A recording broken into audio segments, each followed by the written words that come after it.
It's Jazz. And I'm Jaden. And we're coming to you live. With the vibe. Come join the tribe. What tribe? J Tribe? Hey, what's good, family? What's good, family? We are back with another spicy topic. That's right. That's right. But before we get into tonight's topic, let's go ahead on and give the family our disclaimer, babe. If you are a part of the He-Man Woman Hater Club, or the I Don't Need Man Clan, get your boosie ass out of here. Get to step in. We mean it. Don't even look at us. Just keep it moving. That's right. Also, if you hate accountability, this is just not going to be your show. If you are under 18, and if you are over 18 and you're a little kid, that away. Yes. No bummer clots allowed. Please. Too many on the internet. Way too many. With nothing to do and nobody to do. That's a fact. Don't bring your misery over here. Okay, please.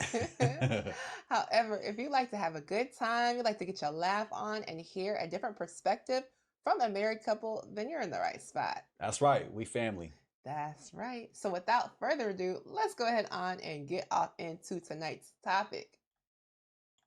Ooh, this thumbnail is messy. Okay, you like that thumbnail? Ooh, I love it. By yours truly? No. That's right. You designed this. Sure did. Beautiful design. Thank you, baby. Thank you, baby.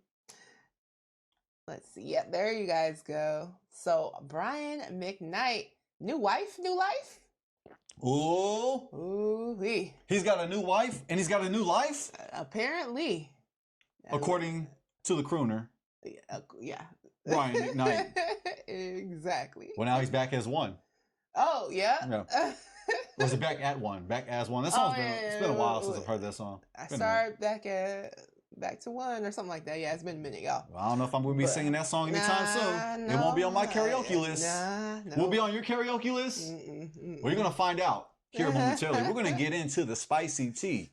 In my case, the brandy. Yes, exactly. It's not brandy. It's Hennessy. Coffee. Coffee, family. Coffee. Sure. I'm just kidding, family. This is an adult show. That's right. Adults. But hey, if you guys got your drink with you, I ain't mad at it. Preemptive cheers. I'll be drinking later on. It'll be alcohol later, but not on camera. Okay. Even though you probably won't tell the difference. Listen, we got to get through the show. Well, this one, you're going to need to drink to this one. Okay. If there's any episode, it's this one. This is the one to fall off the wagon. Man. But don't say we did it to you. So yeah, if you guys have not heard, Brian McKnight has been all over social media with the issues that he has going on with his previous marriage and the children that he created from there and the children that he created outside of that marriage as well, versus his new wife, new marriage, and new children that come from that marriage. And let's just say, whew, it gets pretty messy. So if you have not heard about it, we're definitely going to give you guys a little deep dive and, of course, give you guys our perspective. With that said, let's get right to it, shall we? Yes, let's go ahead on and get right into it. And family, make sure you just hit that like button, that subscribe button. It costs you absolutely nothing to do so. That's right. It's absolutely free. $3.99. Ooh, I like that. How old were you when you went on your first tour? Oh, real fast, baby. So family, this is a interview with Anton Daniels and Brian McKnight, and they speak about his marriage, the divorce, and they get into how old he was when he got married to his first wife. So let's go ahead on and we'll dig into it. I ain't gonna lie, real quick, if it's anybody who would do this interview, it's Anton Daniels. Oh, for sure. He is tailor-made to interview Brian McKnight. Oh, yeah. For sure. Oh, he definitely is. He definitely is. And the two belong to each other. Oh, the two belong to each other. Well, you know, there's for this interview, that is. Yeah. This interview, yeah. Yeah, it's no wonder why, you know, Brian McKnight chose to get interviewed by Anton Daniels. It's just no wonder. If you know Anton Daniels' content, then you already know what I mean. Too. At that early, just working. I was just working. Yeah. How do you maintain a relationship at that early of an age? How old were you when you went on your first tour? I was 22. And then how old were you when you first got married? 20. How does that work? What is that? What does that look? Okay. And I'm gonna tell you why I say that, because people today with relationships are really a big thing. You have women decentering men today.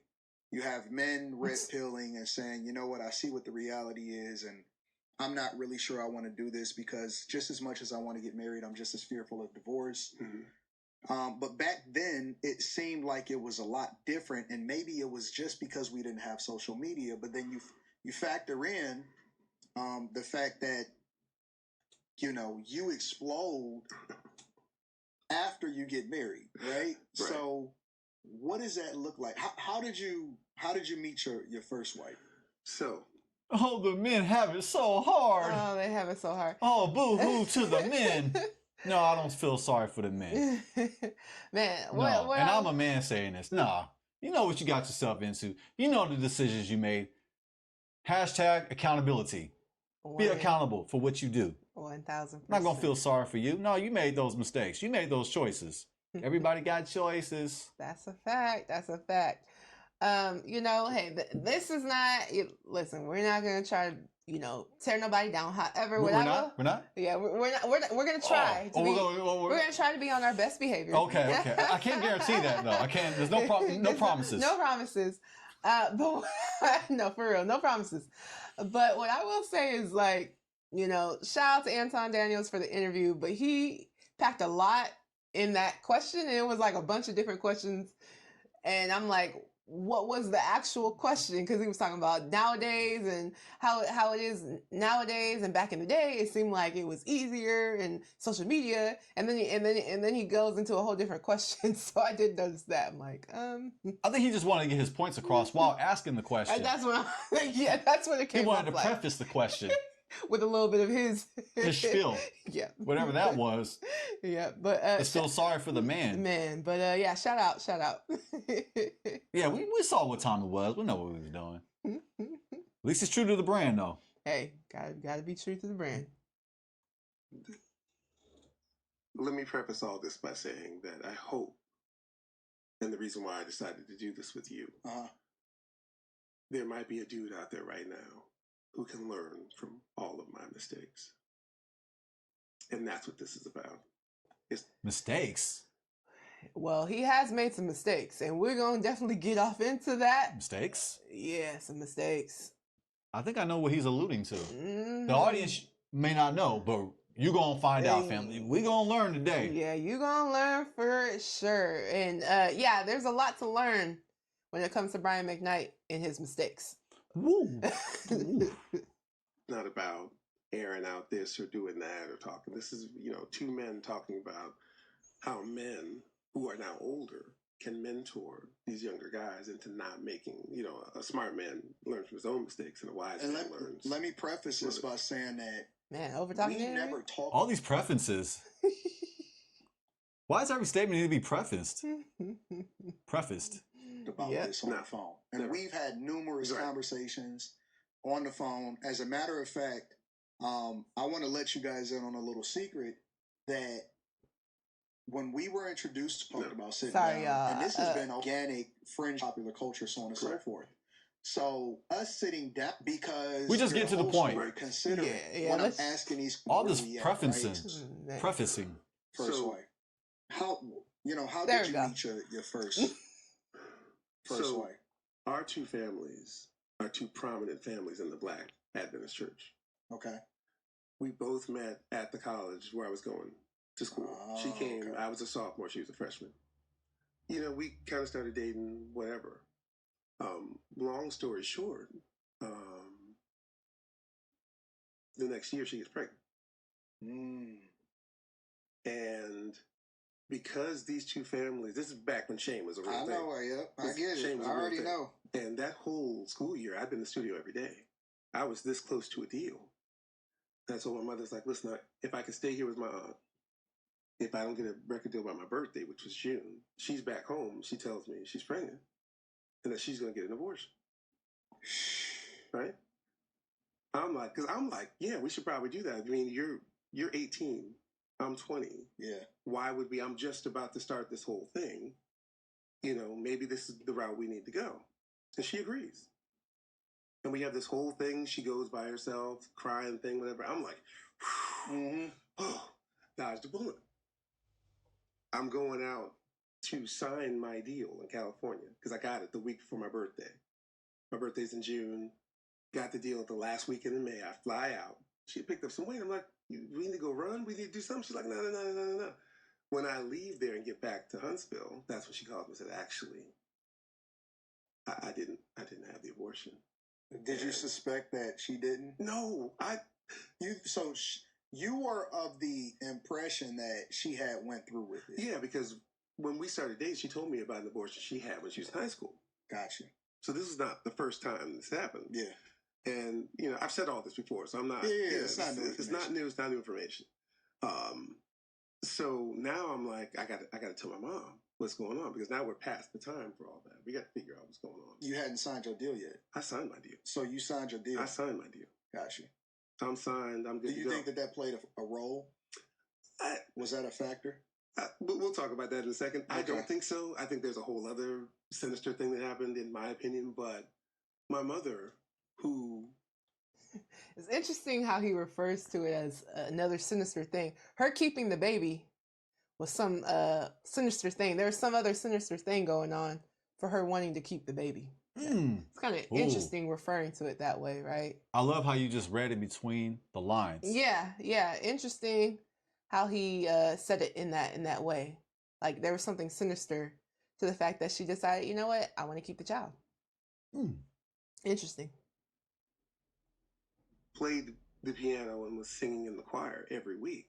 You know, in the Seventh-day Adventist Church, if your kid has a baby out of wedlock, you no longer can hold any church office. You can't sing up in front. You can't do it. You are held responsible for whatever the kids do. This is what happened when we played sports, because you can't play on Friday night. And you know, all the football games and basketball games are on Friday nights. Yep.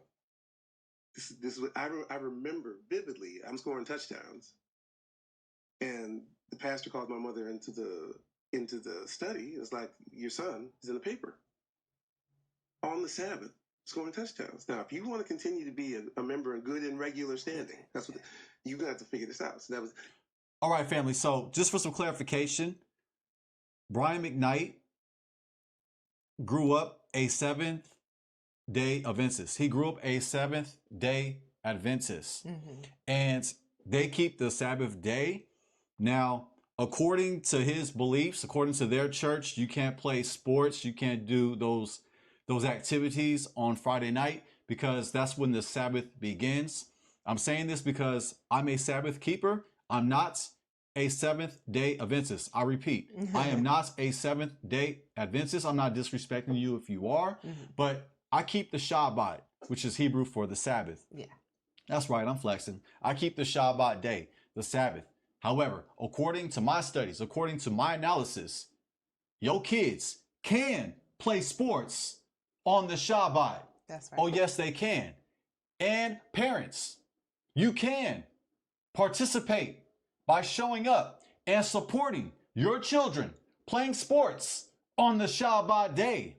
Why? Because you are investing in your children. That's right. The Messiah said, we can do good on the Sabbath day. That's right. And the Messiah knew the law. He was an expert. Oh, yeah. He knew what he was talking about. That's right. So adults, don't make the mistake by being religious. Do not make the mistake by not allowing your children to play sports on the Sabbath day. That's right. It is good to do good on the Sabbath day. Remember, the Sabbath was made for us. That's right. It's for us to cease from our day jobs. That's right. And let's enjoy the freedom that we have on our rest day. Whether you celebrate on Sunday or you celebrate from Friday night to Saturday night. That's what we do. Or some people just celebrate it on Saturday too. 12 hours. 12 hours on Saturday. However you get down, family. Don't be religious. Don't be boo-boo the fool. These are my thoughts. But I just wanted to go ahead and preface I want to go ahead and preface. I'm going to use their jargon, right?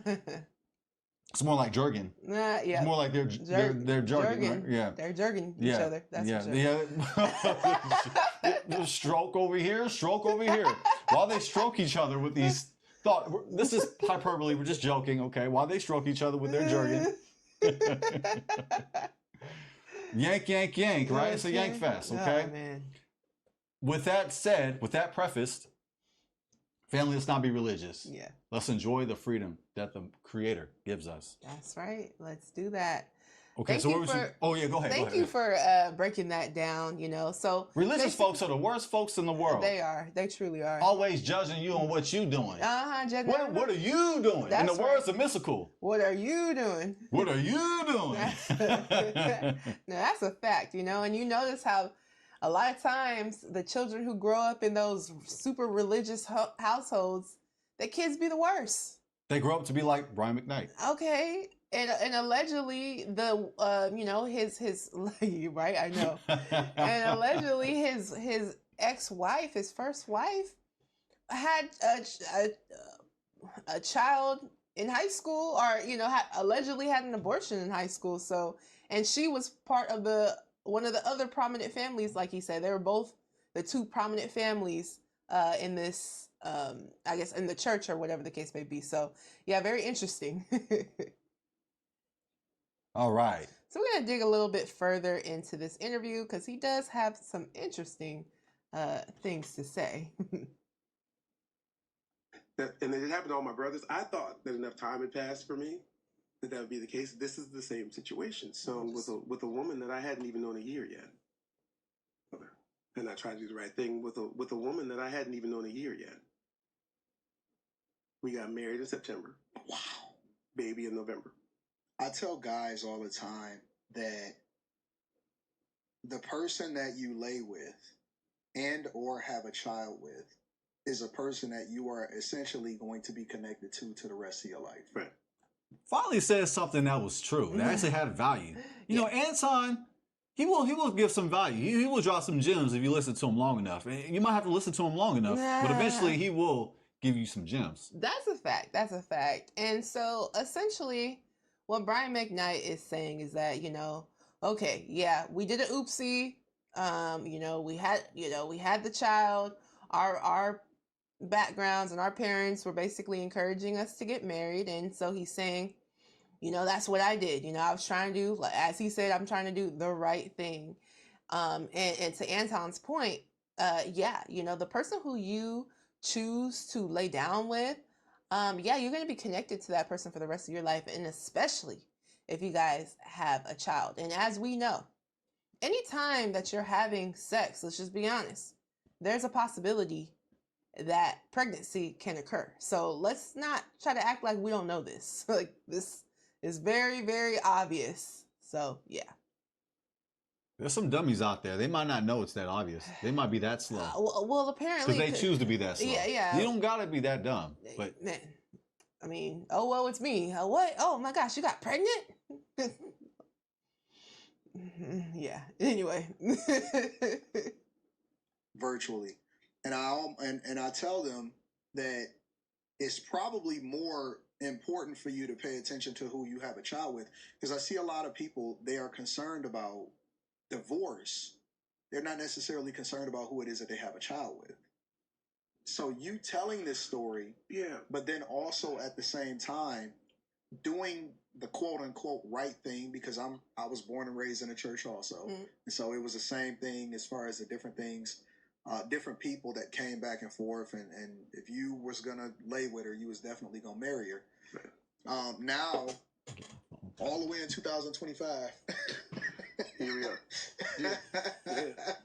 So you signed a deal, but she's still in California. No, but so once I signed the deal, the label that signed me, which was Mercury Wing, was in California. Okay. So I moved to California, and she and I and the baby lived with her parents. So that's how you ended up in California, essentially. Yeah, I didn't have to go to California. It worked for my dad. Excuse me. What was the relationship like, considering that your life was changing? You were now in the music industry. you know, you were going in a whole nother direction. You had to tour, you had to promote, you had to do all of these different things. Well, interestingly enough, I was just writing then. Okay. So I was flying back and forth to Huntsville. And we had sort of an agreement. You know, you handle this part. I'm not changing diapers. I'm 20 years old. This was not what I expected to do. Mm-hmm. You made this decision. You're going to handle that, and I'm going to handle this. Yeah. But remember, she made that decision. She made that decision. You know, you made that decision to impregnate her. Exactly. You started it. I mean, all I hear is a grown man not trying to take accountability for his actions. I mean, it's like, oh, well, the mom made me marry her. Oh, well, she chose to keep the child. Oh, I'm only 20 years old. I wasn't ready. Da da da da. Okay, but you were clearly ready to have sex with her. So my thing is, why are you blaming everybody else and not looking? If you didn't want to be with this woman, why did you even lay down with her? You know what sex comes, like, you know what comes from sex. I don't know why people act like they're so surprised when a child pops up. Like, dude, you know. And then to just expect for her to get an abortion because she's done it before. What a lot of people don't realize is that when women get abortions, it affects them. It's not like easy like it would be for a man, because it's not his body. It's not his body that's going through the pain that comes from abortion, the emotional trauma that comes from an abortion, and it affects women way heavier than it would a man, because you're always in the back of your mind knowing that there was a child out there, no matter, you know, and I know different people want to call it different things, but I'm gonna just say it. In my opinion, my standpoint, that's a child. That's a child. Even if they haven't been born yet, in my opinion, my stance is that is still a child. And deep down inside, those women know that that was a child, and that child is gonna be with them for the rest of their lives. Whether, even though, yeah, sure, you know, they did what they did and they got an abortion, but at the same time, that emotional connection, it's always going to be there. So it's like, to just expect that, well, you're just supposed to get an abortion without even taking any consideration whether or not how she's feeling, whether or not she wants to go through that with her body. You know, there could be health complications that's involved with all of that. And so it's just like, it just comes off, for one, very selfish and very like dismissive. I'm not taking no accountability. This is you. You did this. No, dude, you did this. If you didn't want all that, you should have thought about that before you laid down with her. Woo! Family, you know what time it is. It's past the offering plate. Past the offering. Yes, yes. Cash. Bitcoin. That's gold. Right. We'll take it all. Thank you. If you still got EBT, if they haven't taken them away, okay. if they just renewed them. Okay, we'll take that. We'll take Snap right here. That was fire. Thank you, baby. Thank you, baby. And family, we are just joking. Unless you're gonna do it. Woo! Unless you're gonna do it. Hey, shout out to Nelly. Oh. All right, fam. We got a little bit more to dig into with this interview. At this point, I'm making like $400 a week writing songs. Yes. It wasn't, but I wasn't concerned about that. It hindered you a little bit because you had to be concerned about what was going on at home just as much as you were concerned about what was happening in your career. And I asked this question because, again, I want people to really take something from this, because I think that a lot of times, even today, with all of the learned lessons and all of the conversations that we have, we don't lean on the lessons from people that's already been through it. And a lot of people are just laying up with each other, and they're not really taking into consideration the consequences or how much more difficult it's going to be for them to achieve whatever it is that they believe that their purpose is, you know, once they get with that girl and once their lives are changed forever, because you can't take back what it is that that you're into. Do you think that it was a conflict, you know, at the time, because you're so young and you still got to focus on home, but then at the same time, you're still trying to crank out this career and write these songs and do what you ultimately came to do, which is become Brian McKnight, that we all know and love, right? I don't think I was concerned at all. Really? I think He said it. He said it straight like he meant it. He was not concerned at all. And it's so nonchalantly too. I wasn't concerned at all. It was Tuesday. It was a Tuesday. It was a Tuesday. Man, it just shows you like the total lack of care when it comes to talking about your own children. That's the face right there. Yeah. Of the lack of care. Yeah, like, I don't care. Like, I don't give a damn. Okay, like, whatever they had going on over there, that's their business. I was going to focus on my career and my music. So, it's just crazy. Like, he's willing to be on interview and coming off this way. It's just, wow.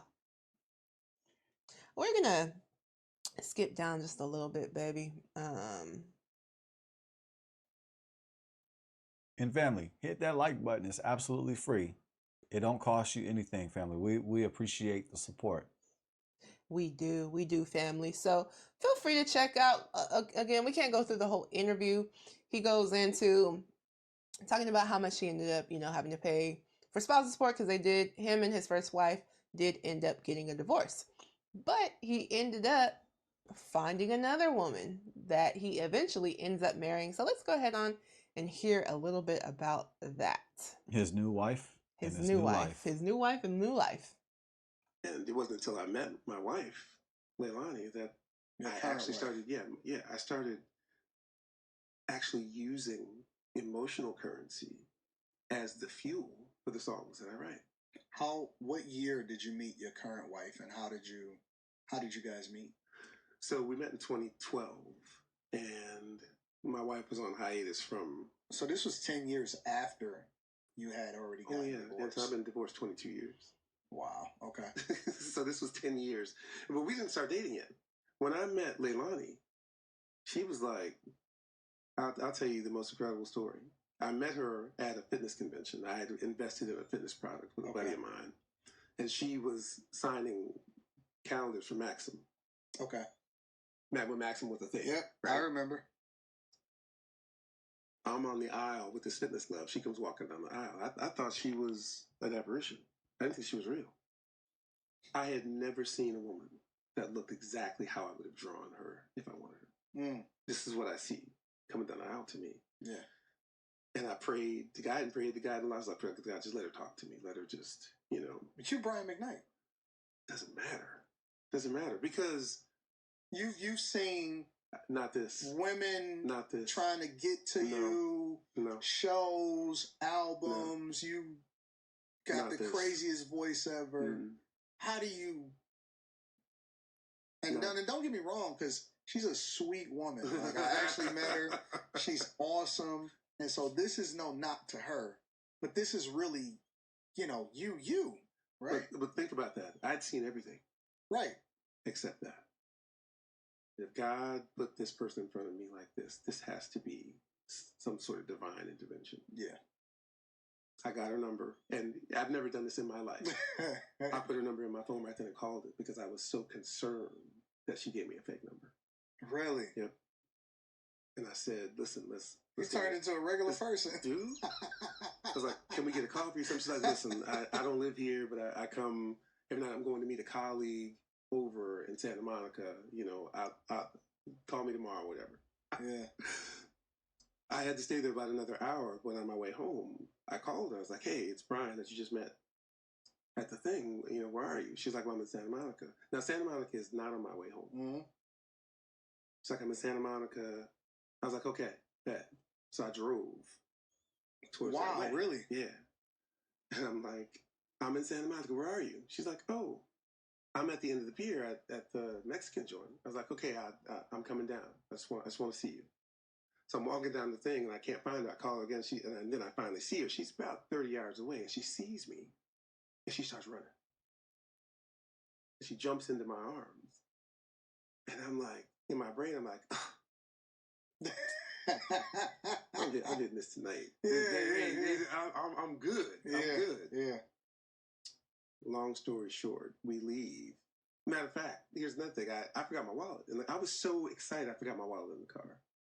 And when I told her I did, she was like, it's cool. She paid for dinner, whatever, blah, blah, blah. Gave me a ride back to my car. I called her way home. I was like, listen, this your friend. Come over. She's like, What? For what? I was like, you know, just come over. She's like, listen, I got to fly back to Seattle tomorrow. She lived in Seattle at the time. And, you know, I come back to LA every now and then, you know, we'll get together. Next day, I got a flight to Seattle. Wow. I'm on my way to the airport. I'm calling her. Her assistant tells her, listen, this guy Brian has been calling all day. So she hands her the phone. She's like, what's wrong? What's wrong? She's like, I was like, I'll tell you, I'm on my way to Seattle. And verbatim, she said, like, listen, if you are coming up here to have sex with me, save your time and your money. Is that what she said? That's literally what she said. And in my head, I'm like, you know, I'm Brian McKnight. I don't. She's like, I don't care about all that. If I want to get to know you, not this you or this persona. Yeah, I want to get to know you, and that was the beginning of this whirlwind of romance. Oh my gosh, she just completely.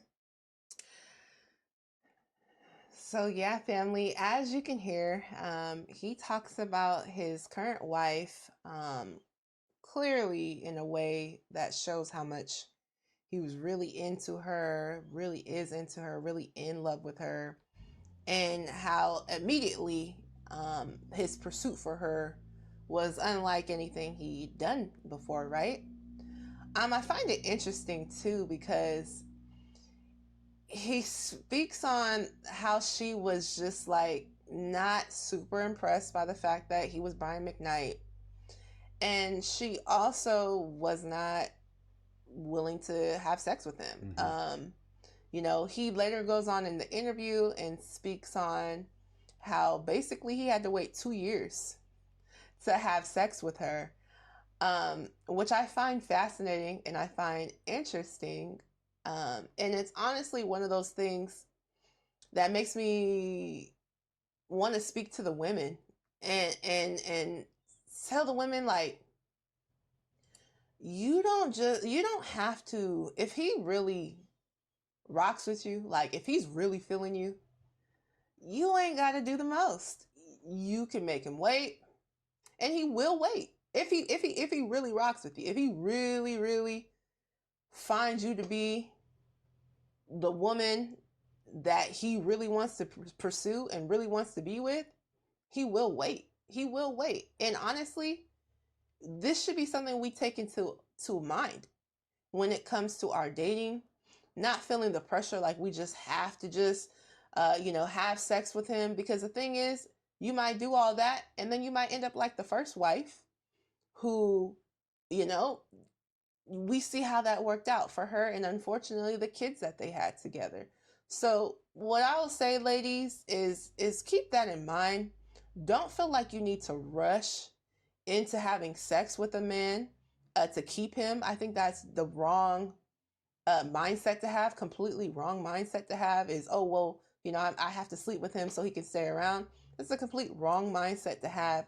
If he really rocks with you, if he really wants to be with you, he will wait. And not only that, you'll notice the difference in the pursuit. And I think that's something that's important for us ladies to understand as well, is understanding that pursuit, right? If you make it so easy for a man, you don't even know if he really rocks with you, if he really wants you, because you just made it so easy, and you're thinking that if I make it super easy for him, like he's just going to want to be here. And the truth of the matter is, I think it does the opposite. I think if you're so easy and you're so like, just making it extremely easy for him, he's going to lose interest very quickly. And so I think it's important for us ladies to notice the difference in how this man is pursuing us, not be so anxious and so ready to just do whatever it takes to keep the dude. Like, if he wants you, he's going to be willing to go through some things to be with you and to actually show you that he actually wants to be with you. So I think that's something for us women to keep in mind, and especially to keep in mind not to just be out here trying to have sex with these guys, because as we see, just because you're doing that, you can even have a whole kid with the guy, as we already know. And it doesn't mean that he's going to stay around. It doesn't mean that he's going to stay around. It doesn't mean that he's going to love you. And it doesn't mean he's going to love your children.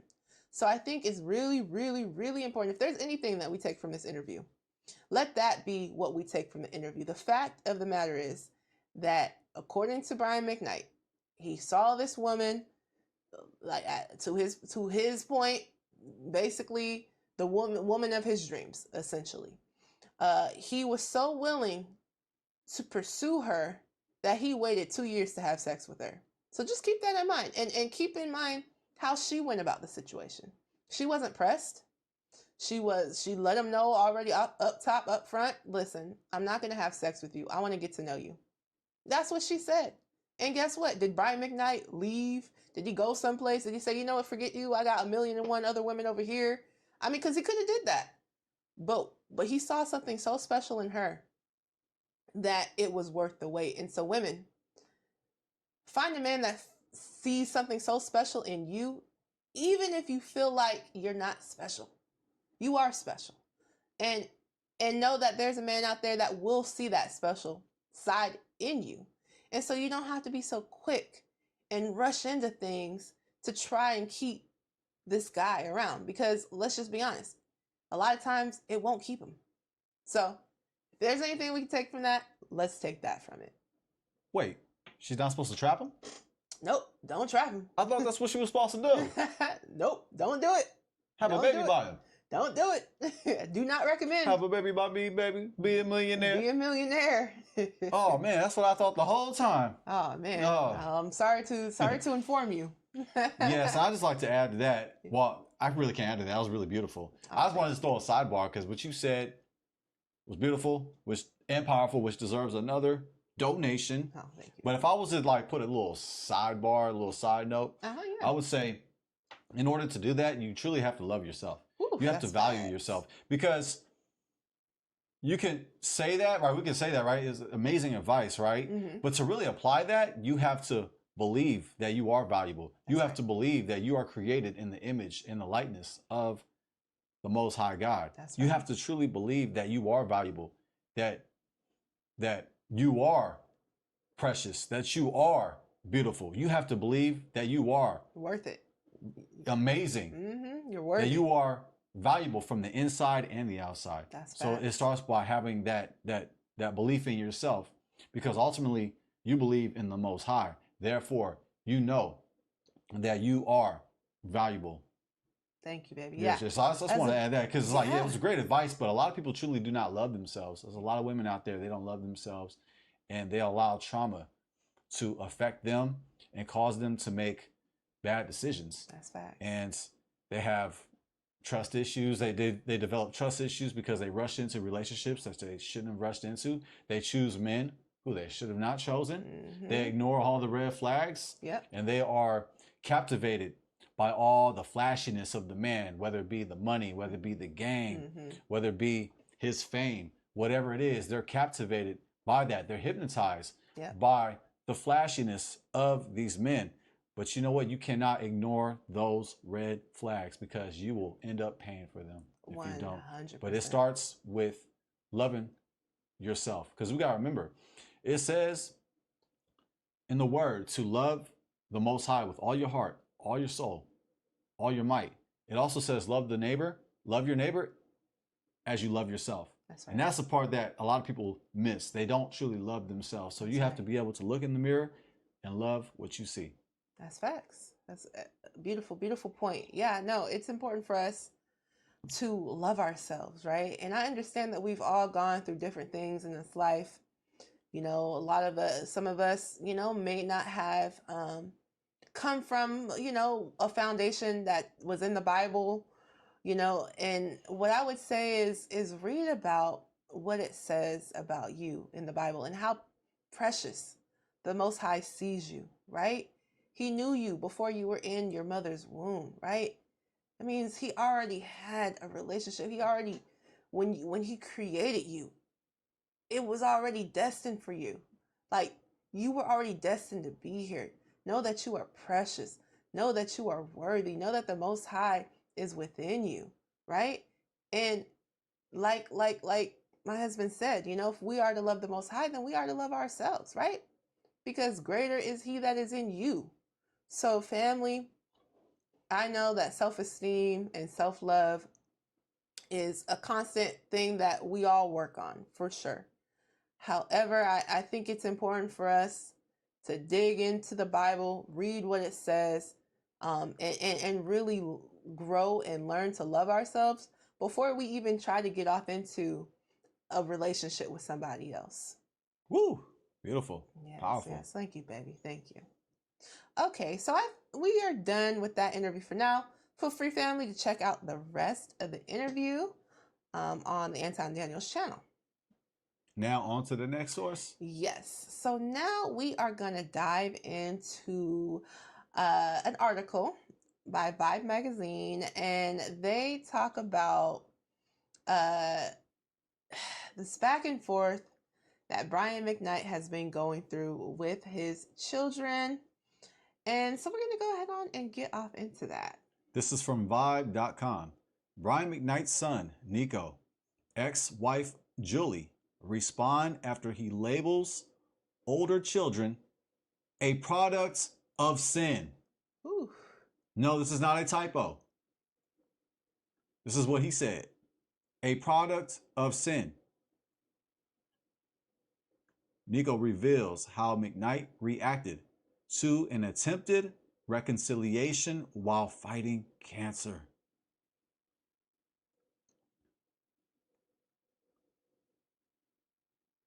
Brian McKnight, critics are calling for his cancellation, once again amid the latest slander of his oldest children. The crooner made a post praising his stepdaughter Julia for graduating, and he was called out for labeling her his one and only daughter. Sure. Oh, we highlighting that. Mm-hmm. So, if you guys don't know, Brian McKnight has multiple children, and he does have another biological daughter. And so it is interesting here that he's calling his stepdaughter, this is the daughter from his current wife, calling her his one and only daughter. Stepdaughter, as we see. Mm-hmm. McKnight has Brian Jr. and Nico from his first marriage to Julie McKnight. Brianna from a previous relationship, plus 2 stepchildren, Julia and Jack, and a toddler, Brian Kainoa Makoa McKnight Jr. from his current marriage. This is very interesting. It is very interesting. So his first son... Children are a blessing, but it's interesting that he names his toddler this name right here. It is, and not only that, he changed his own name to this right here. He sure did, family, which you rarely ever see. Yeah. The father changing their name to match the son's name. Right. Well, he hold on to that, family. Yep, keep note of that. He claimed that Julia understands the scriptures, promptly quoting Exodus 20:12. Honor your father and your mother. The same God that said, honor your father and mother, also said, children are a gift from the Lord. They are rewarded from him. And train up a child in the way he should go. And when he is older, he will not depart from it. Your children are a reflection of the work and prayers and spirituality and moral compass that parents pour into kids. You disowned kids that you created, and you are also against God. But judgment day is between you and your maker. Between you and your maker. So, hashtag carry on. I said maker. Brian McKnight, right here. That's his response. God wasn't taking. He said taking. God wasn't taking about children. I think he meant to say talking, right? I think so. Yeah. Is he from Stockton? He might be. He might have got his education from Stockton. Yeah, I didn't know he went to school out here in Stockton. This is passing grade right here. Okay. That's a complete sentence right That's there. why I was flexing on them dummies. I'm not really from here. I just got stuck here. Man, same. God wasn't talking about children that are the product of sin, which these are. No, excuse me. No, let me preface that. 1, See, he's up here breaking up in points. Oh, yeah, one. One. It's kind of like he did his songs, like back as one, right? Oh, yep, there you go. 1. God wasn't talking about children that are the product of sin, which these are. 2. I didn't raise them. Their mothers did. 3. Know the whole story before quoting the Bible. Say it with me now. 4. Take your inaccuracy. Take your inaccurate negativity off my page and try being happy. Oh my goodness. That's a shame. Honestly, that's a shame. Again, no accountability for his part in the role that he played in his children's life. No, he's blaming the mother again. And again, not taking any accountability. It's crazy. And then the fact that you're calling your children a sin. Wow. We're going to go ahead and skip past that because it's the same. It's the same. Oh, yeah. Uh-huh. Yeah, Thank you. Thank you. That, yeah. Plus, I saw this said plus. I might need some glasses, family. I'm in denial. First, his ex-wife, Julia, reacted to her children's father's commentary via Instagram Live. The point at the end of every negative situation, whether it's an illness, whether it's a fool that you have to deal with, because they keep entering your life when you are no longer given any more energy to it. It's to only keep you down to where they thought they had you, because they were the author of an extremely abusive situation emotionally, mentally, she expressed.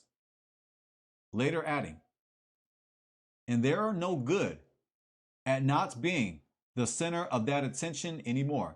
So when everybody pulls that way, it's like a kid who throws a tantrum. Mm. And this right here is his ex-wife. Julie. Yes. So as we heard from her, she's saying that he was abusive, and that the situation was abusive.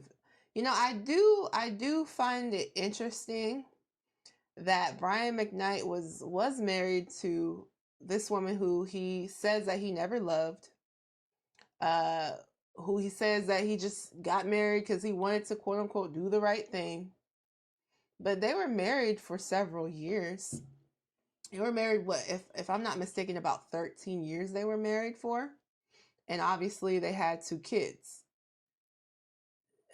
To me, there's more to the story than what Brian McKnight has said, as far as basically no accountability for him.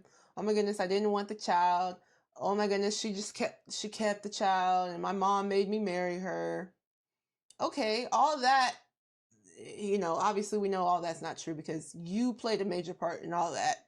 Okay. Oh, I thought he was the victim. No, he's not the victim. No, according to Brian McKnight, that's what I get. Yeah, because he didn't know that she could get pregnant. How could she get pregnant, right? And she made the mistake by keeping the baby. Oh man, how and she raised the kids on her own. So that's why the kids are the way that they are. And mind you, we don't know. We're not speaking down on the kids, but according to him, the kids don't know honor your mother and your father. Well, my thing is, you said yourself that if this is true, that the mother raised them. So it sounds like you weren't even around. Yes, family. Brian McKnight and Julie McKnight married from 1990, divorced 2003. And he married Leilani Mendoza in 2017.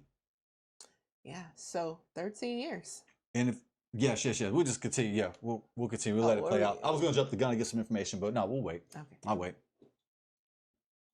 All right, family. So we'll continue on. See how we're doing. Oh, my bad, family. All right. Not long after, Nico, one of McKnight's estranged sons, who is currently battling cancer, shared some alleged vile memories about his father. I'm evil. That's wild. The guy who used to make me clean his used condoms out his bedroom at 15 before Lisa got home is calling me evil? Ooh. For sure. He commented via the shade room. Whoa. If that's true, that's disgusting. I hope that's not true. Guy who used to make me clean his used condoms out his bedroom at 15? I hope that's not true. I hope that's not true. If that's true, that's disgusting. Nico also claimed that his estranged father forges his and his siblings' signatures at one point. He expounded upon his sentiments on X, noting that during his cancer treatments, he attempted to reconcile with McKnight, but to no avail. When I was about to die in the hospital from complications from my cancer, I just wanted to bury the hatchet and hear him say he loves me, and he told me he couldn't arbitrarily tell me he loves me. Ooh, Still cuts deep. Nico tweeted. Wow. Wow. If that's true, that's terrible. Your son is in the hospital for cancer, and you tell them that you can't tell them that you love them? Wow. It'll be fake to him. Yeah. It'll be fake to Brian McKnight if he was to say to his son who was battling cancer, his own son, flesh and blood, that he loves them. Wow. It's almost like you don't want to believe it's true. It's like you don't want to believe it's true because it sounds so horrible. Man. Thank you guys for finally seeing that we weren't lying. I will always admit I was spoiled beyond belief, but I'm doing all I can to correct my flaws. We're going to dig into that video in the next, we're going to get to that. Don't worry, family. We're going to get to that video because he, of course, has some stuff to say. When I was about to die in the hospital, I think, we read this already. Yes, family. He also claimed that he and his siblings saved McKnight from federal prison, but most of all, still loves him because I know there's my dad in there somewhere. We were bad children, sure, yes, but my sisters have always deserved better. They don't deserve this outright disrespect. Hate us all day. You don't get to be a piece of shit forever and still skate by with all that we know. We saved that man from federal prison. That's all I'm going to say. But after all of this, I still love him so much because I know there's my dad in there somewhere. But he's a drone now. So fucking sad. Miss you, Dad. Marcus Aurelius Superman. I decided to go ahead and read the curse words because this is an adult show. And I wanted to go ahead and express exactly what was said. So I just wanted to go ahead and read it verbatim. It's not my style to curse, allegedly. I'll plead the fifth. But in this case, hey, I got to read it all the way. Yeah, for sure.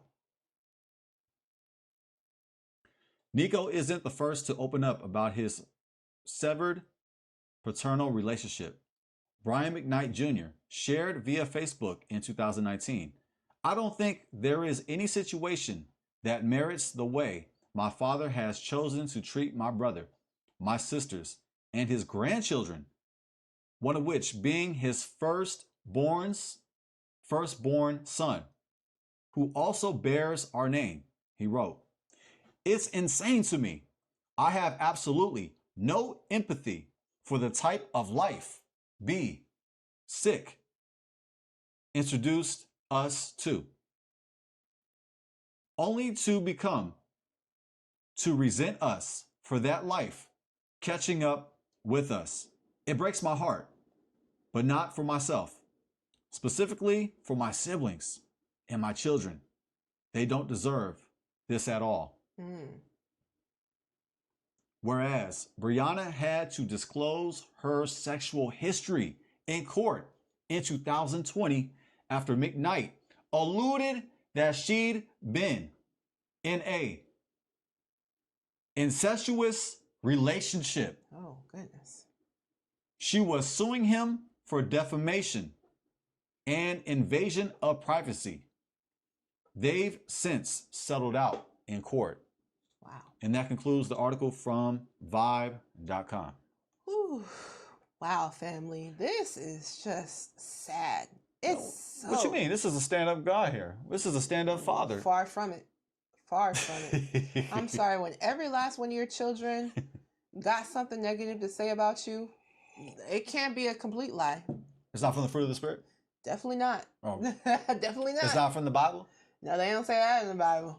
I think it says that in 1 Hades chapter 6, verse 66. Yeah, I think it says it there. Yes, I think that's where.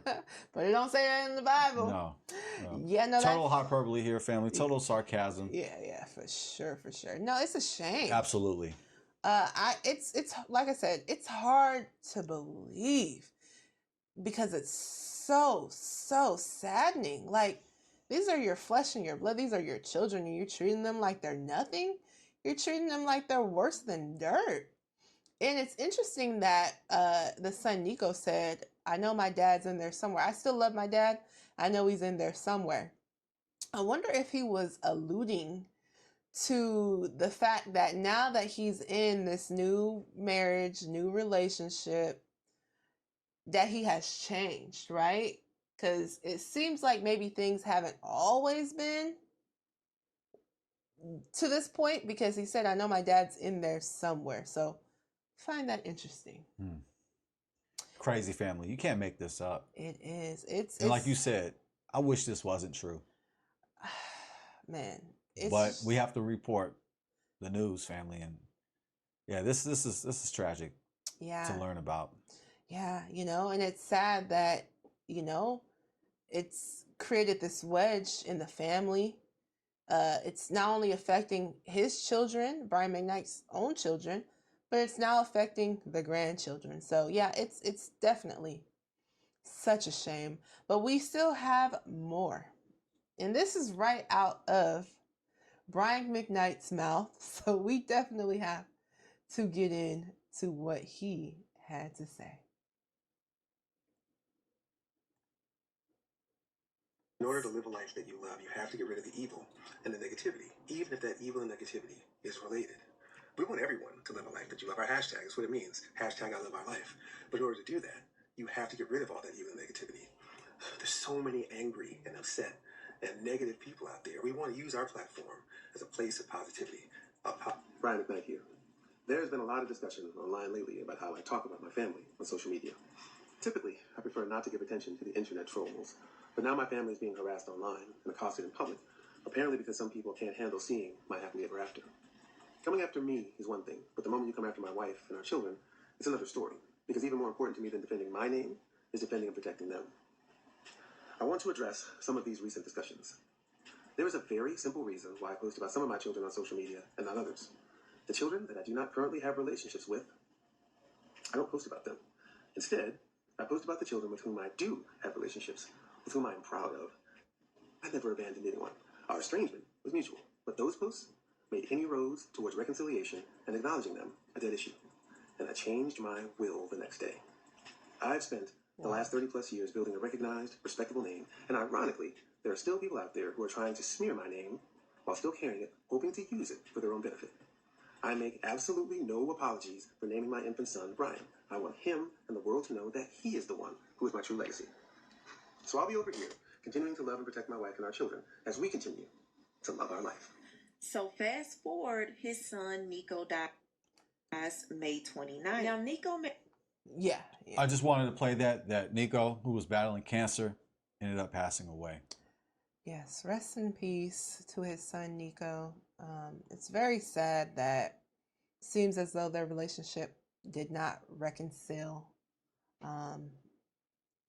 before he passed.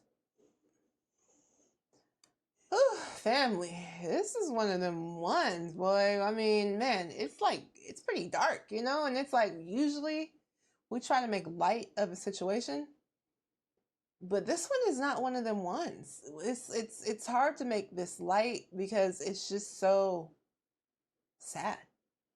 He referred to his children as negativity and evil. He did. He said he's not apologizing.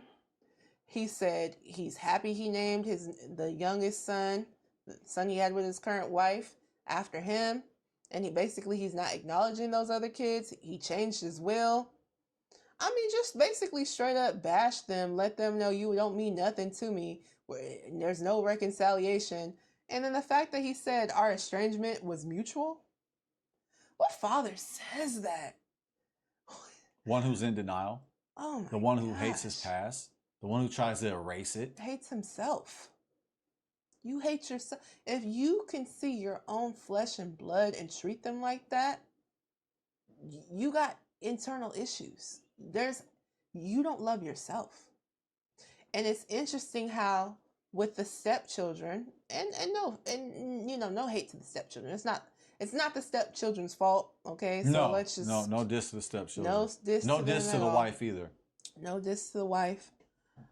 Even though I'm curious what her role is in the situation, but we don't know. I love the curiosity though. Yeah. I love the curiosity. I love that you're curious. I wonder what her role is. Is it like she like behind the scenes kind of? I mean, I don't know because. But I don't even want to speak on that and be like that's defensive. Yeah, she's controlling virus. She's created this wedge. No. And I don't think. Yeah. I definitely don't think that she is the main source of any of this. I don't think that. Now, whether or not she's complicit in it or whether or not she's like, hey, that's y'all's business, I'm going to stay out of it. She might be that type where it's like, well, hey, that's y'all's business, I'm going to stay out of it.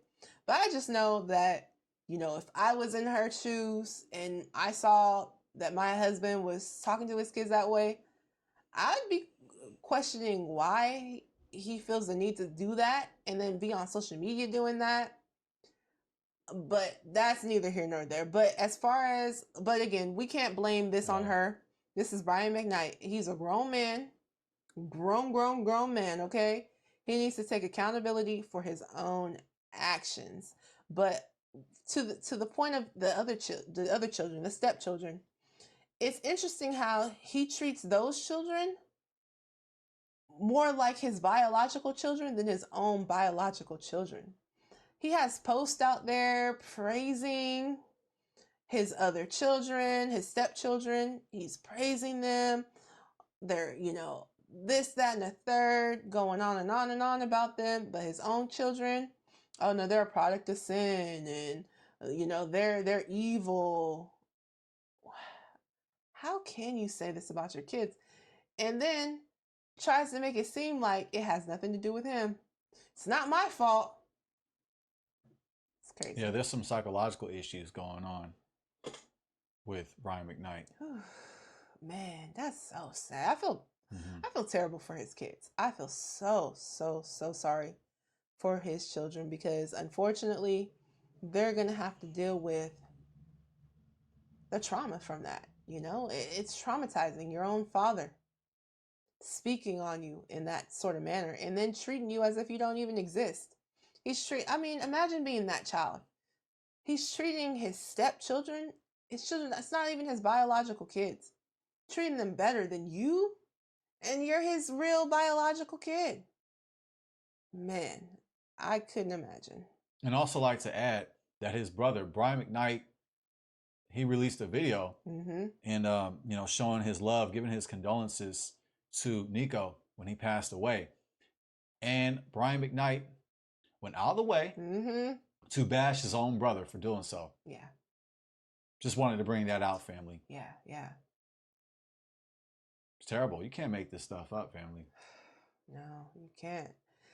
Woo, family, let us know your guys' thoughts in the comment section. We definitely want to hear from you guys. Are you going to be canceling Brian McKnight? Okay, I am. Already have. Yeah. Plus, his music's easy to cancel. Yeah. I mean, we haven't listened to Brian McKnight in Back Ass One. That was what, 1999. What year was that? Goodness gracious. Long time. That was in the 20th century. Oof. We're in a whole nother century. Okay. We're in the 21st century. Yeah, and he's not even smart enough to. I mean, he's talented and all of that, but I don't even want to give him no credit tonight. I don't even feel like giving no credit after all the stuff he said. No, I can't give you credit. No, right? I don't want to get no credit, but all right, yeah, okay, yeah. You have, you're gifted, but your music, you can be canceled easily. You can be easily. He's easily canceled. Easily canceled. And he's not even smart enough to be like, you know what? Let me not say all this stuff about my kids on the media, so that people have a positive thoughts about me. But right now, no one. Anytime you see anything related to Brian McKnight, people do not mess with him, because look at how he's treating his kids. Yeah. How can anyone support you and you're treating your biological kids this way? And I mean, are we going to say the quiet part out loud? You notice that those other kids go for it, Viva. They're not. I call my wife Viva. You're like, Viva. And guess what? My wife calls me Viva. Go ahead, Viva. Yes, indeed. But yeah. So anyway, yeah. But they just got an exclusive tonight, by the way. They got an exclusive. We should charge them for that. Yeah, you probably won't get that again. So. Oh well. But anyway, hold your breath. But anyway, yeah. But okay. Quiet part out loud. You notice that his biological kids, melanated kids, black kids, and the other kids, well, obviously his son, mixed race, and the other kids are, the stepchildren are not black kids. So it is interesting. And sorry to cut you off, baby. Yeah, baby. Go ahead. Oh yes, and if you're just curious, Kaylani is of Filipino heritage, Filipino background. Cool. If you was just wondering, family. But yeah. So I mean, I don't know if that has anything to do with it, but I mean, I wouldn't be surprised if people put those two and two together, those conclusions together. Would you mind showing that picture? Scroll up. This is off screen. They don't see it. I'm looking for a good image to show. Scroll up, baby. Scroll up. Right there. This one right here? Yeah. This is new family. Uh-huh. Yes. Yeah, I was just thinking the same thing. It's not a coincidence, fam.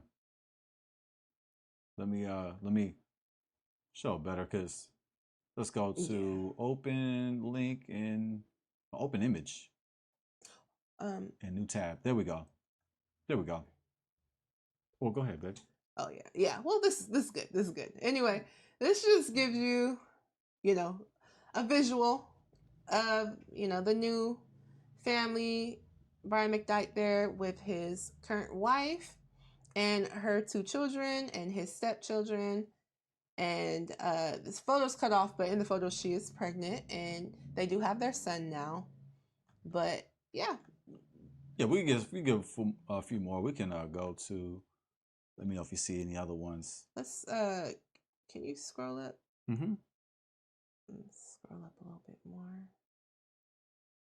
We can even put it on screen. Here, we'll put it on screen. That way everybody can see. Yeah, there we go. Let's scroll up, baby. Let's do that one right there. Oh. Let's see. I don't know if if there's a photo with the new baby. Oh, yeah. I have to type it in so everybody can see. But he has. Oh, here. We could do that. Let's this one right here? These are his. Yeah, they see. Let's go. Bam. Just give you guys a visual. Check this out. Yeah. So those are his other biological children, the two boys from his first marriage and a daughter that he had outside of that marriage. And allegedly there's another son out there as well. But yeah. Just an observation. Just an observation. It's like the before and the after. And when Brian McKnight talks about his children from the previous marriage, you know, he says that they're evil and this, that, and the third, but he doesn't give us any examples as to what are you meaning? What are you talking about? Why do you feel like they're so evil? Sorry, family, we're trying to find the photo. We're off screen. They don't see us. Yeah. Maybe this one right there. Okay. That's a good one right here. But yeah, Brian McKnight, he doesn't give us any reason as to why he feels like his kids are are evil. And my thing is, as we all know, and I'm sure parents know, but even us who have been children before, we know sometimes we bad. Okay, sometimes we not doing what we need to do. Sometimes we're not perfect kids, right? But for you to just disown your kids, even if they did do something that wasn't right, or if they made mistakes, or if they was bad growing up, that's still your children. It doesn't give you an excuse to just throw them to the wayside. But yeah, this right here, family, is Brian McKnight with his wife and his youngest son, Brian Jr. And the word child and bad, they're synonymous. That's a fact. That's a fact. You're saying the same thing. It's part of being a child. You're going to be bad. You're going to have your moments where, you're bad. It's facts. It's facts. But yeah, family. So yeah, that's just an observation. Just an observation. Well, I do have some questions for you. Oh, question time, family. And feel free to tackle these brain busters drafted up by my wife. Should a woman feel pressured to get an abortion just because the man wants one? Absolutely. Yeah, I mean, that's the right thing to do, right? Right? It's her fault. Yeah. It's her fault. Because she got pregnant. It's her fault. No, we just playing, man. We just playing. No, that's straight from where that book is. First Hades, chapter 6, verse 66. I always say that. No, family, of course not. It's the woman's body. It's her decision whether she wants to go through with the pregnancy and have the child.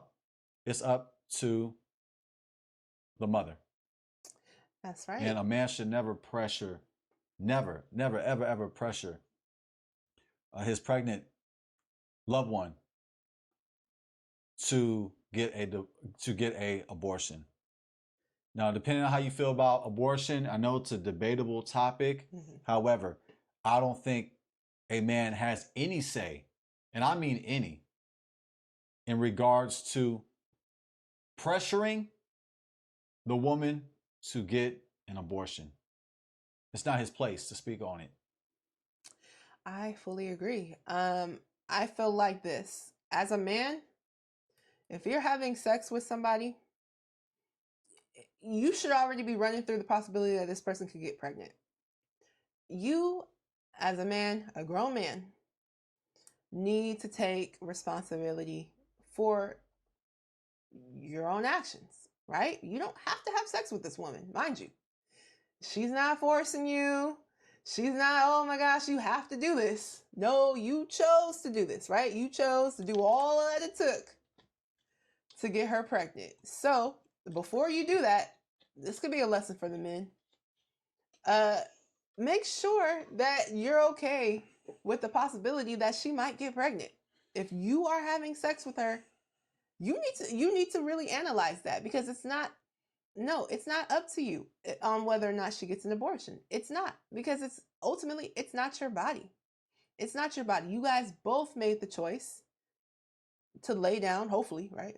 Hopefully it was consensual. You guys both made the choice to do what it took to get pregnant, but you as a man, you had the first choice. If you do not want her to have a baby, if you think about it and, hey, you know what, I wouldn't want this to happen, then don't have sex. If I'm too young, don't have sex. Oh, she's not the right one, don't have sex. I mean, that solves your problem right there. Just don't have sex with her. But once you choose to give up that's what you're doing. You're giving up your right now to have any control over if she gets pregnant by impregnating her. After that, it's her choice. It is her choice, and by law, it's her choice. So, knowing this, being aware of this, because I know a lot of, especially nowadays, a lot of these dudes, they don't want no accountability. Oh my goodness, she kept the baby. She got pregnant. How could she get pregnant? She know I didn't want the baby. She know I was too young for the baby. You knew that, right? Okay, well, if you knew that, then you should have took the necessary steps, which was not have sex with her, so that didn't happen. But since you did, you laid down with her. Obviously, you did what it took. And now you want to act as though, oh my goodness, this is a shocker? No. Take responsibility for your actions. If she ain't the one, it's too bad. Apparently she was the one at that point in time. She was the one. So do what you gotta do. Man up. It's called manhood. That's right. It's called accountability. Beautifully said. Thank you, baby. Thank you. Okay. What does it say about a man who calls his own children a sin? The man who says that is a sin himself. He is a sin. He is a sin. Man. For him to say that. Facts. Yeah, I think he is a personification of a sin. Man, facts. To refer to your children as a sin. A sin is a mistake. And to be technical, it's a chata. It's something that's unintentional. Mm-hmm. You make an unintentional sin. He's saying his kids are unintentional, that they are not a blessing from God. Even though their timing may have not been according to the scriptures that they read, because they're 7-day Adventists. Mm-hmm. And we love the Most High. We read the scriptures and we try to follow them. Notice I said try, because I be messing up now. Okay. Okay. So, do we have a witness? I ain't perfect over here, but I be trying. You feel that's me? Right. I be trying though. But I be falling down. But hey, that's but all I get of back us. Up though. No. Every time. Now, but to refer to your children as a sin, you are the sin. You are the personification of a sin. You are somebody who has missed the mark. You are someone who has missed the target.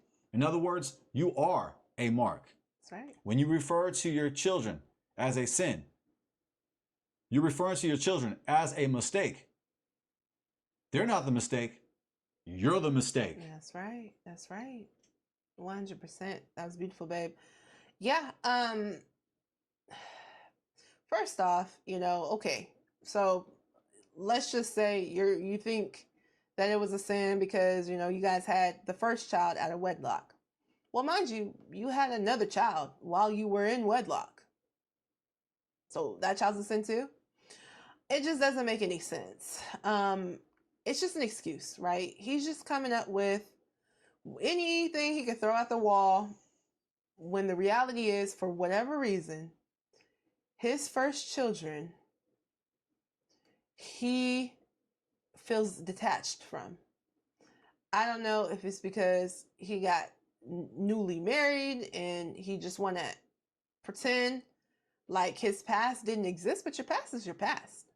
It's like a form of escapism. Yeah. He's using his new marriage and his new family as a way to escape from his past, from his reality. Mm-hmm. When in reality, you never can escape from your past.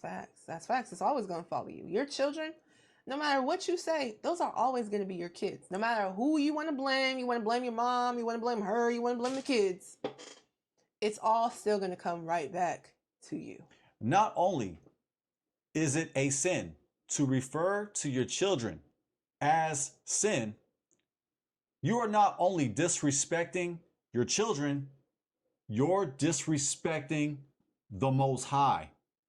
That's right. That you claim to serve. You are disrespecting God for blessing you with children that you disown. Oof, man, that's facts. Yeah, beautifully said. Should fathers still be held accountable for their children, even when the relationship becomes disrespectful or strained? It's 2025. It's a new time. Nope. we're in the millennial age. We're F them kids. F them kids. We got Gen Zs now. We call them Gen Z. Yep. We're in a new era now. Okay. Everything that was right is now wrong, and everything that was wrong is now right. This is a new time. Okay. Total sarcasm. Absolutely. Fathers are held responsible. I don't care what century we are in. If you can get a wife pregnant, if you can get a woman pregnant, you must be a father to them. You must be a father by loving your children, by serving your children, by supporting your children, by being accountable to your children. Yeah. So regardless of what time period we are in, it is that man's obligation. It is that man's assignment given by the Most High to be accountable to his children. That's right. Regardless if he starts a new family or not, your children are your obligation. And just because they're over 18 does not mean you have to cease from being their father. That's right. Fatherhood is a lifetime. That's right. It's forever. Forever in regards to your life. That's right. So to answer that question, fathers still today are accountable for their children. Absolutely.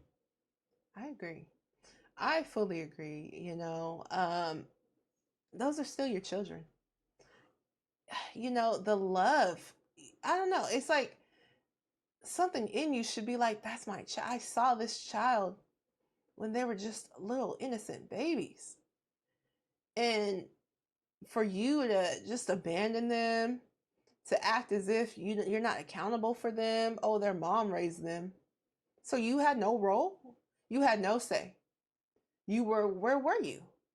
That's your fault. If you were not in your kids' lives, if you just let the mom raise them and you didn't take any time out to help in that, that's your fault. That is your fault. You are accountable for that. You are accountable for your children. I don't care how many new families you create. Those are still your kids, and anything that happens to them due to your lack of care and due to how you've been acting, it's on you. And it's a shame. It's a shame that these poor kids have to go through that, and unfortunately, I know that those aren't the only kids that's going through stuff like that. Unfortunately, it's in our community, we have a lot of kids that don't have their father around. Father's not around. The father, you hear men saying this. Oh, well, if the mom don't act right, I can start another family. This is something you hear commonly. Oh, I can start another family. Oh, well, it's going to be on y'all. It's going to be on her because I could just start a new family. They say this and they truly believe like that that's okay to say. They'll say it out loud in public on social media. Like, oh, well, and it's just crazy to me. It's sick. It's sick that you can see your own child, your own flesh and blood and be like, oh, well, I'm going to start a new one because the mom ain't acting right. It's not right. And a lot of people, they look at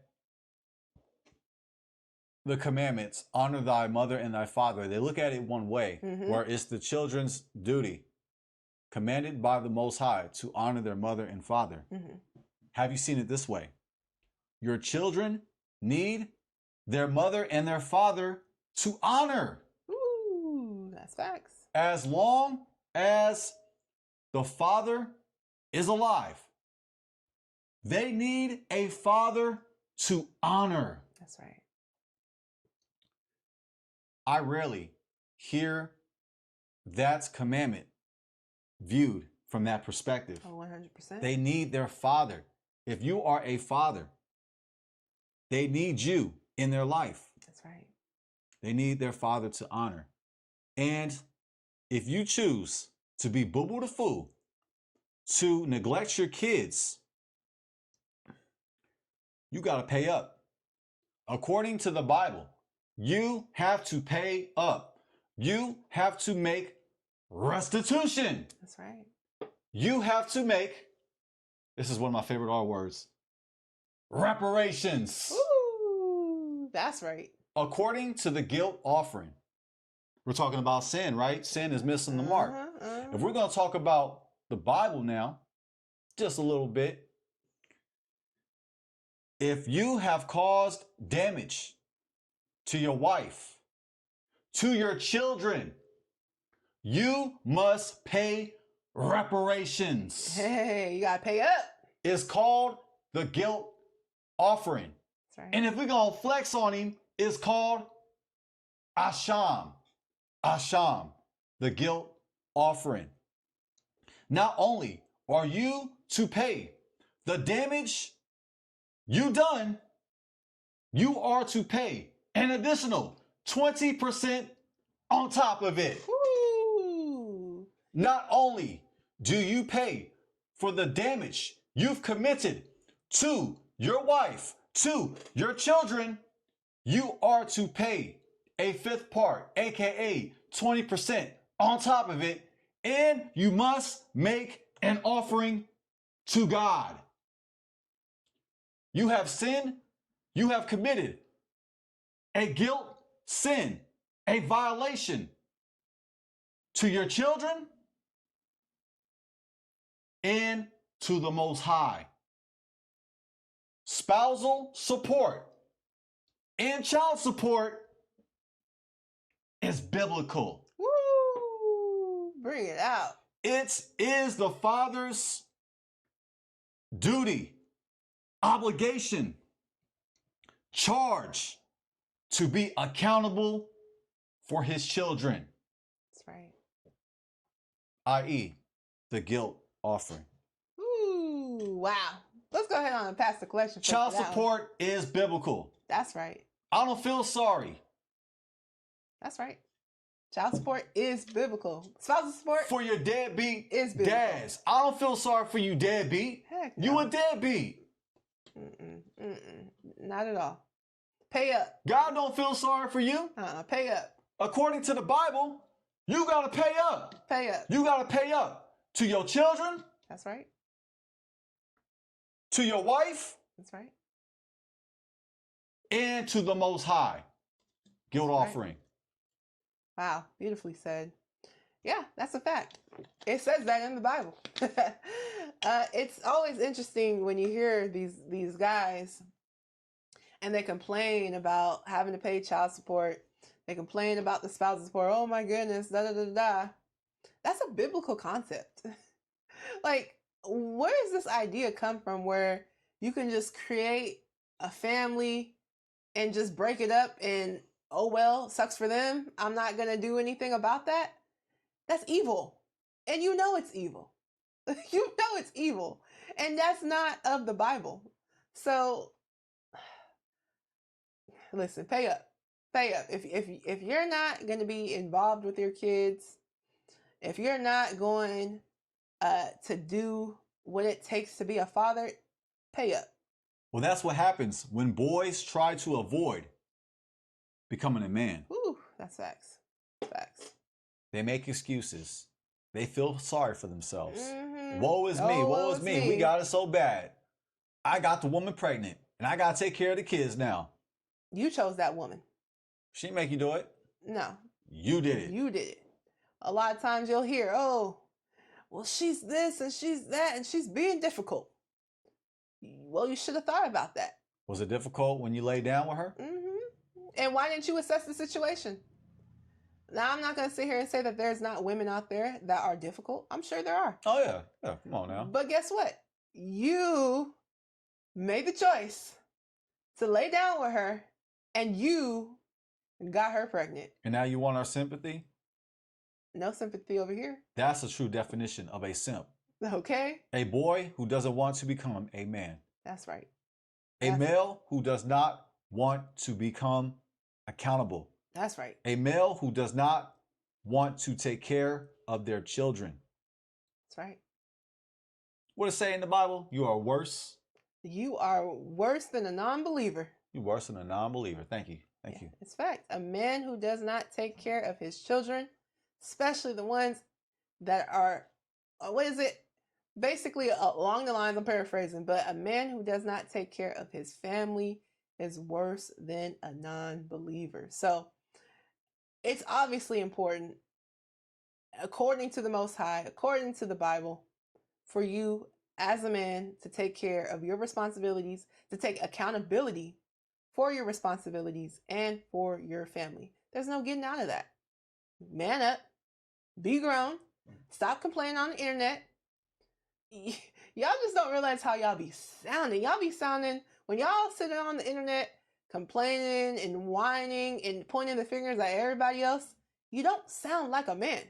And you don't look like a man. Woo! You look like a chump. Yeah. You look like a simp. A simp wimp. A simp wimp. Exactly. A simp wimp. That's exactly how it comes across. It's not masculine at all. A masculine man, a real man, they're going to step up to the plate and they're going to handle their business. That's right. Period.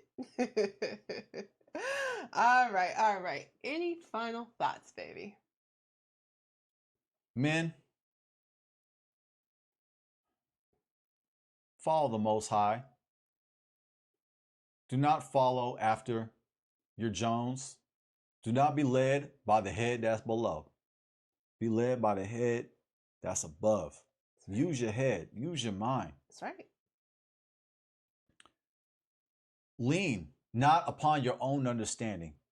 Lean not upon yourself. Lean on the Most High to guide your steps, right, to make wise decisions. I understand we all make mistakes. We are paying for our mistakes. Mm-hmm. Some of us are trying to avoid the consequences and are referring to our children as mistakes. Mm-hmm. And that's evil. Men, let's be accountable. Let's carry out the consequences. Let's become men. And when we do wrong, let's pay up for the wrong that we have done. Let's pay up and let's not run from those consequences. It's called manhood. And family, just take your time. Do not rush into relationships. Do not rush into sexual encounters. Do not rush into having affairs. Let's take our time. Let's make sure that we are tapped into the Most High. That's right. So I just wanted to let men out there know that for the most part, we are the ones who do the hunting. We are the ones who go out. We spit our game. We holler at women. Generally speaking, I'm speaking to the men here. That is our duty as men, to go out and approach the woman. And with that said, men, we must be dominant. We must be not domineering, but dominant. We must know what we want. We must be go-getters. And we must make sure that our motives are aligned with the Most High. So do not rush into having sex. Let's learn from Brian McKnight's life. Tonight we learn what not to do. That's right. Tonight we learn what not to say. Man. Let's use this as a lesson so that we do not have to make the same mistakes that Brian McKnight made. And I'm not referring to Brian McKnight having children. That's not the mistake. The mistake that I'm referring to is the way that he disrespects his own seed. Let's not make that mistake. Let's not make the mistake of neglecting our biological children. That's right. Of viewing them as the evil past and viewing your new family as the righteous future. Let's not make that mistake. Ooh. When you disrespect your own seed, you disrespect the Most High God. Wow. Men, let's be men. Beautifully said. Wow. Beautifully said, babe. And to my ladies, let's get back to what the Bible tells us to do. Let's be virtuous. Let's stop being in such a rush, feeling like you need to be pressured into laying down with a guy because you want to keep him or whatever the case may be. It doesn't benefit you in the long run. A lot of times it doesn't. A lot of times you find that these men, they are just in it to see what they can get from you. If you're not seeing any real pursuit from him, or the only real pursuit you're seeing from him is him wanting to have sex, that should be a red flag to you, right? You should work on the self-worth if it's not there. Work on the self-love. Get that before you even start getting into the whole relationship aspects of things. I think we as women, we need to start waiting to have sex. We need to start letting it be known that that's not what we're interested in doing. We're interested in getting to know. As Brian McKnight's wife said, I'm interested in getting to know you, and I'm not going to have sex with you. Say that, and then see if he changes. Go up, just be like, hey, listen, I'm looking to get to know you. I'm not looking to have sex with you, and see where it goes from there. That will give you a lot of information right then and there. And the reason why it's so important for us women to be extremely careful about who we give ourselves to is because ultimately we are the ones that carry the baby, right? And it takes me to a point that we talked about in one of our other shows about the man loving the woman that he's with. It says in the Bible that a man shall love his wife, right? But it's interesting because it does not say, wives, love your husbands. Now, that's not to say that women, we should not love our husbands. I definitely think that we should love our husbands, but it's interesting the Bible puts it that way. And to me, it shows an emphasis on making sure that the man loves his wife. Well, why is that? Why might that be? I think it's very important to make sure that before you're laying down with somebody and before you're having children with somebody, that person truly does love you. And again, there's ways that you can see this, right? If you're not making it extremely easy for him, but he's still willing to pursue you, if you're letting him know, hey, I want to be a wife. That's what I'm looking to be. If he's willing to stick around and stay in there, clearly it's showing that he actually truly does care about you and not just, hey, what can I get out of this situation? So I think that's important. I think it's important to make sure that he loves you, right? Because when it comes to a man loving a woman, that trickles down into not only the woman, that trickles down into the kids, that trickles down into the grandkids, that trickles down into the whole line, right? If the man does not love you, a lot of times he doesn't love the kids. And a lot of times the kids he won't love, right?